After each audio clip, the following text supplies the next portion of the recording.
Hello and welcome back to the box office, guys. Now, I want to invite you guys to please subscribe to this channel, like, and I have also attached the information to our other social media platforms so that you can stay more in tune and know the what's what with our page. Moving on, we have an interesting bout, a bout that I'm actually very excited about, as it is the undisputed king of the 140 division, Josh Taylor. Josh Taylor recently won and unified the titles in a really good and impressive victory against Jose Ramirez. He's having his first defense against a lesser-known opponent, but undefeated as well, Jack Catterall. Josh Taylor is more of a showcase for him, showing what he can prove and what he can be, as this is his first time coming in as a unified champion. Those belts, he's bringing them back home. Jack Catterall, on the other hand, the plus 720 Vegas underdog, is looking to play spoiler on Josh Taylor's victory parade. Now, Jack Catterall, let's start with the Vegas underdog, is a plus 720 underdog. That means you bet $100 and you'll get $720 in return. Jack Catterall is coming in at 26-0. 13 of those wins coming by the way of knockout, and he is a southpaw. He's listed at 5'7", and after doing some digging, which I couldn't find directly on BoxRec, I came to find out this may or may not be completely accurate. It's looking like a 67-inch reach. His last 3 fights have been against Abzarak Huya, who was 14-2. He won that by points. Timo Schwarzkopf, who was 20-3. He won that by unanimous decision. And then Oscar Amador, who was 10 wins, 17 defeats. He won that by KO in the 3rd round. Now, something I do want to note is that there is a big red flag on his record. He has 3 bouts in which his opponents had over 100 losses. Yeah, you heard it right. 100 losses. What makes things a little bit more mind-boggling is that one of those opponents he faced twice. Now, I know the UK boxing circuit does things a little differently, but to me, the traditional way of building up a fighter, if you have to fight someone 2 times, it's for a reason. And it's kind of like a measuring stick to see if you did get better as a fighter. And according to the record books, it shows that he won by points on the first one. But the second bout, he won by stoppage in the 4th round. And it was the last round of that bout. So that's just something to keep in mind. Jack Catterall plus 720 Vegas underdog. On the other hand, we have Josh Taylor, the undisputed king at this weight class. He's actually the Vegas favorite at a minus 1,400, meaning you have to bet $1,400, and if he were to win, you get 100 in return. There's 0 to no value in that type of bet right there. He's coming in on fight night with a record of 18-0, and 13 of those wins coming by the way of knockout. Yes, Jack Catterall has an unblemished record and more fights. But that doesn't necessarily mean he's a more experienced fighter, as I'll explain later on. Josh Taylor is coming in as a southpaw as well. He is 5'10" and measures a 69.5-inch reach. His last 3 fights, one of them was against Jose Ramirez, in which he won by unanimous decision, and that fight was the one that made him the unified king. Then he fought Apinon Kong Song. If you remember that bout, it was a strange fight in which the fight ended in the 1st round to a apparent body shot. And then he had the Regis Progreas fight, which was a majority decision, and it was a very impressive fight.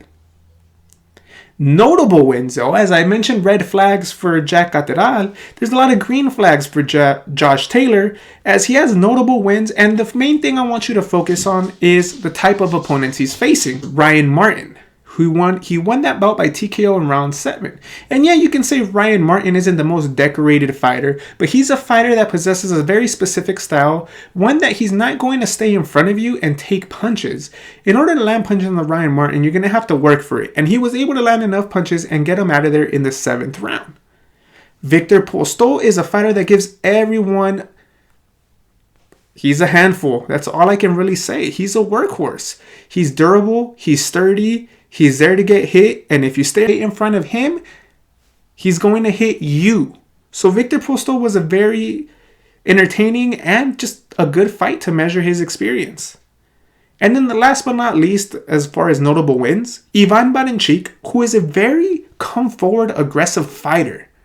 So he was able to withstand his barrage of punches and edge out and win a unanimous decision.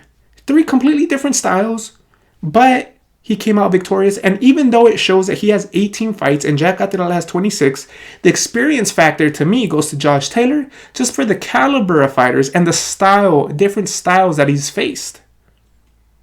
Now, let's look at the keys of victory for both of these fighters, and let's start off with the Vegas underdog, Jack Catterall. At plus 720, the first key is going to be something that you like to do. It's kind of like how you get in your comfort zone, and it's going to be the 1-2. You're a southpaw, and you like to throw that jab and then that cross right after. That 1-2 gets your offense going. So, of course, you want to start off, get on the roll, and jab, cross. Try to find your range, try to close out the distance with that 1-2. It's by far, they say it's the easiest combo in boxing, the 1-2. But if you use it right, it can become a deadly weapon for you because you do throw that 1-2 and you do throw it with authority. You throw it hard. So much so that sometimes you lunge in. So 1-2, but stay fundamentally sound. Don't overreach for it and don't overcommit. Make sure you're nice and balanced. Throw that jab, that left hand. You can get that going, you can get your offense going, and it's going to lead us to step 2. Step 2, or key number 2, is more punches. We want you to throw punches in bunches. There's plenty of times where you look at your highlights, where you look at your fights, where you throw 1-2 and then you back off. 1-2, back off. 1-2, and then you admire your work. You can't do this against a fighter at the caliber of Josh Taylor. He'll start adjusting, and he'll make the proper adjustments to make you, and he'll negate your offense. So start throwing punches in bunches. Throw 1-2s, but then start adding hooks. Start throwing that right hand, that left hand to the body. Mix it up, head, body, and then if it presents itself, throw looping punches over the guard if you're going straight at him. And number 3 is don't be flat-footed. This is something that I've noticed for your fights, and it's something that if you become flat-footed in these bouts, and I have a clip showing that kind of you're flat-footed and you're kind of just waiting for your opponent, trying to react what he's going to do, whether you want to transition from offense to defense. It's almost like you're on quicksand when you start doing that. When you become flat-footed, you're going to have such a hard time transitioning from offense, throwing those 1-2s and punches and bunches, to defending, to slipping and catching punches and then catching and shooting. So don't be flat-footed. It's something that I actually caught very early on when looking at your fights. Don't be flat-footed because a fighter like Josh Taylor will take advantage of any little mistake. So try to polish off and kind of iron out any wrinkles that you may have to make your transition to this level, this caliber of fighting, as smooth as possible. But stick with the basics. 1-2, stay fundamentally sound. Don't overreach. Throw punches in bunches. Don't become predictable. Mix up your offense. And 3, don't be flat-footed. You do these 3 things, you're going to put yourself in a better position than what you were at the beginning of the fight to potentially pull off that massive upset. Remember, $100 nets you $720. $50 gets you about $350. So there's good value only if you believe that Jack Catterall has what it takes. Like I said, those red flags for me, 100 losses in 3 of those bouts, kind of say something else, but that's why we fight. UK boxing circuit is different than the state. So that's why we fight the fights.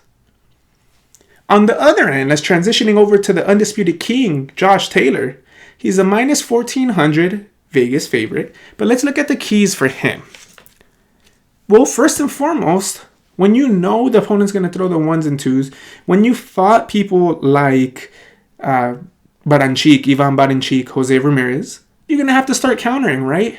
So that's key number 1. Counter any attack that this guy may have. He's a Vegas underdog, so you feel like he's going to come in taking risk. Make him pay for those risks. Ones and twos, when he's coming in, take some steam off of that. If he's coming in full force, clip him with the jab to have him stop momentum. Meet him halfway with the overhand check hook. Overhand left hook. Overhand left hand. I'm sorry. These guys are southpaw, so it's throwing me off a little bit. But you want to start countering and keep him honest to not know when you're going to attack back. You want to make him start thinking, and you want to make him think that he's not at your level. And record-wise, to be honest, he's not. But that's only on paper, and that's why we fight the fights. But it is a mental game, so start countering, throw a wrench into his whole offensive attack, and make him guess. Number 2 is going to be footwork. Work around his attack. Give him angles and fight at your distance, all through your feet work. You're very good at keeping your distance. Sometimes you even have that nice long guard where you flick out that jab, and then once they commit, you take half a step back and you come over with your punches. You're going to need to do that, especially with the fighter who's known to be an aggressive seeker when it comes to ones and twos. You also don't want to go straight back all the time. You want to angle out and give you punches from different angles.